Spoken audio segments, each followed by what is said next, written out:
Shalom umat Tuhan yang terkasih dalam Kristus. Kita berjumpa kembali dalam Renungan Masa Prapaskah 2024. Hari ini kita akan merenungkan tema mengampuni seperti Bapa mengampuni. Sebelum kita merenungkan firman Tuhan, mari kita berdoa.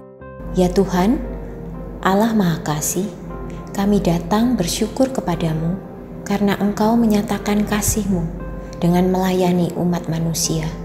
Di Minggu Prapaskah ini, kami ingin belajar dan meneladani kehidupan Yesus melalui perenungan firman Tuhan.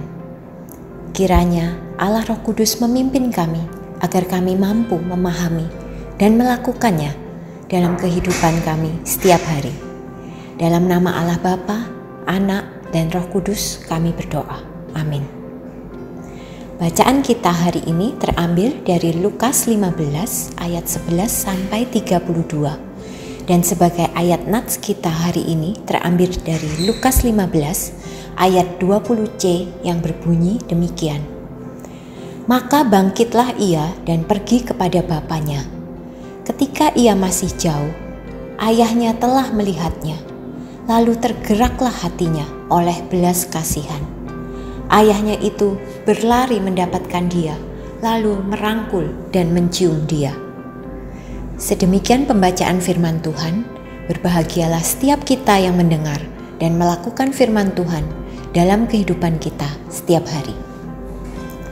Bapak, Ibu, Saudara yang terkasih, bagi sebagian besar dari kita, memberikan pengampunan bagi orang yang bersalah kepada kita adalah sesuatu yang tidak mudah untuk kita lakukan. Mungkin ada sebagian dari kita yang mengatakan, aku belum bisa memaafkannya. Hatiku sudah terlanjur sakit karena perbuatannya.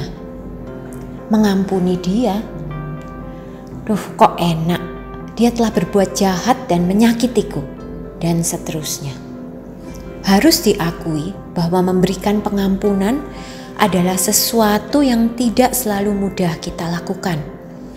Terlebih lagi, jika orang yang telah menyakiti hati adalah orang-orang yang paling dekat atau yang paling kita kasihi. Bisa sahabat, suami, istri, anak, orang tua, teman kerja, dan seterusnya. Seringkali rasa sakit karena dikhianati oleh orang yang begitu dekat dengan diri kita membekas begitu dalam. Kutipan firman Tuhan hari ini mengajar kita untuk belajar memiliki hati seperti sang ayah yang berlari untuk mendapatkan, merangkul, dan mencium anaknya yang telah banyak berbuat salah. Tentu memiliki hati pemaaf seperti sang ayah dalam perumpamaan tentang anak yang hilang bukanlah hal yang mudah. Mungkin sebagian dari kita masih harus berjuang dan masih berkata, oke, saya maafkan kesalahannya, tapi jangan harap aku bersedia untuk bertemu lagi dengannya. Sebagai pengikut Kristus, kita senantiasa diundang untuk menimba kemurahan dan belas kasihan dari Sang Sumber Kasih. Tak peduli betapa dalam luka yang telah tergores dalam hati kita, sebagai pengikut Kristus yang diutus untuk mewartakan kasih, hendaknya mendorong kita untuk senantiasa membuka pintu maaf dan merangkul semua orang dalam kemurahan hati. Menghayati sengsara Kristus di Minggu Prapaskah kedua ini, mari kita renungkan. Adakah kesalahan orang yang perlu saya maafkan? Seperti sang ayah yang mengampuni anaknya. Ataukah justru kitalah yang sudah berdosa kepada Bapa dan kitalah yang perlu memohon pengampunan kepada Sang Bapa? Ketika kita sungguh-sungguh bertobat dan menyadari kesalahan kita, kita pasti diampuni oleh Bapa. Dengan demikian, kita juga akan dimampukan untuk mengampuni, memaafkan orang yang bersalah kepada kita. Mari kita berdoa.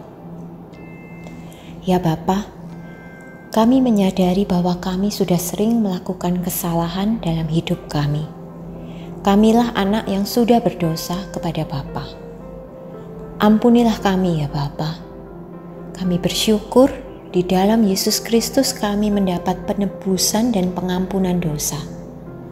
Seperti Tuhan yang sudah mengampuni dosa kami, berikanlah kami kemampuan untuk memaafkan kesalahan orang lain kepada kami. Kiranya kasih Tuhan mengalir terus dalam hati kami, sehingga kami mampu untuk mengasihi sesama kami, terutama orang-orang terdekat kami. Kami mohon kuasa kasih Kristus, penyertaan dan berkat Tuhan dalam nama Allah Bapa, Tuhan Yesus Kristus, dan Roh Kudus. Selamat menjalani masa Prapaskah. Tuhan Yesus memberkati.